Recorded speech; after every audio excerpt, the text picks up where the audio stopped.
back. We have John Garland returning to the show from Surplus Herby's. Happy Friday to you. Happy Friday. Yes. Are you off for the weekend, though? I am. Good. Well, then it is a true Friday. Perhaps your weekend includes some outdoor recreation. Fly fishing is our topic today. Not something I've ever tried, though I know people who do it love it. Yep. Yeah, it's a great way to get out there and catch some fish. So. And it's almost like an art form, isn't it? It is. It takes a little bit of practice to get your casting down and that sort of thing, and to learn what flies to use at what time. Do people who are willing to fly fishing build their own flies? Like that's their thing? A lot of people do. Yeah, they'll tie their own. You can also buy them, but... Yeah. What makes for a good fly? Like if you're going to sit there and tie one, what are you looking for? So basically you want to make it look as close to the insects as possible. So the phrase that everyone uses is match the hatch. So whatever's hatching at the moment in the water, you're just always looking at the water.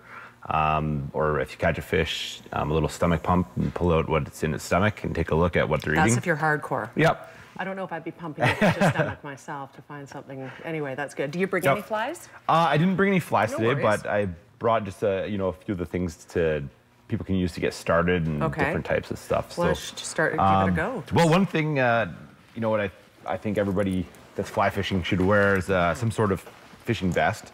So this one here I brought just lots of different pockets and that sort of thing. You can put your fly boxes in them, places to pin things on or tie things to that you're going to need when you're out in the water. Yeah. So that's usually a must. You can also get ones that have a built-in life jacket. Like I've got one that you just pull a cord and it'll inflate with CO2. In case you get swept away. In case you fall in the water. Yep. Well, you know what? That's entirely a possibility right now. It is. Swollen waters. Tell me this: is it better to fly fish in swollen waters or? Not really. If it's fast-moving, I mean, it depends what kind of fishing you're doing. But around here, more people are into the still water fishing. Sure. So, okay. Yeah. Just the lakes, safety first is a good idea. Lots of pockets to carry your gear. Okay. Yeah. What's in this one? So I just brought like one fly fishing combo that we have at the store right now. That's this is a 4-piece rod. It has everything you basically need to get started with it. It has this little pouch of gear, so like a fly box built into it. And then it comes with everything in here, another fly box line, so some floating line, another fly box, some nippers to like clip your line and stuff like that. And then it all just comes together with it.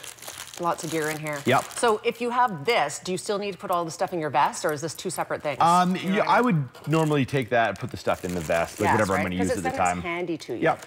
Absolutely. Okay, good. And then I brought a few different lines and stuff to show some people that might not I don't realize. have a clue. What constitutes different lines? Like what? So this one, for instance, is a floating line. Okay. So you're going to use this one if there's bugs that are on the top of the water that you're going to try to imitate. Yes. You're going to put it out there. You would use a floating line. So this would never sink. That's right. So it's just going to stay right along the top. Okay. And then you'd tie your leader to that at the end, and then you would tie your fly to the leader. So the fly sits on top of the water. That's right. Okay. So this one here is a sinking tip line. So the last 10 feet of the line is going to sink. So it's just going to control basically how far your fly is going to sink. How can it know how to only sink for 10 feet? It's just made of a different material at the end. Okay, fair enough. Okay. And then this one is a full sinking line. So the whole thing goes. Now, which one do you use? Like, it depends what you're fishing for, what kind of fly you're using. So if you're using like leeches or anything like that, like wet flies, you would use a sinking line to pull it down. Right. That's what you would want to use if you're trolling. So if you're just in a boat going slow and pulling the line behind you, you would use like a sinking line. Yes. And then if you're chronoman fishing, that sort of thing, where you were just anchored and casting out, most times you'd use a floating line. So it's sort of been my understanding that fly fishing reels can get quite expensive. Absolutely. Yeah. We've got some, starting at the $50 range. Sure. So you can make it affordable if you're just trying it out. Yeah, absolutely. And you can get decent quality ones at that, but you can spend up to probably $1,000. Right.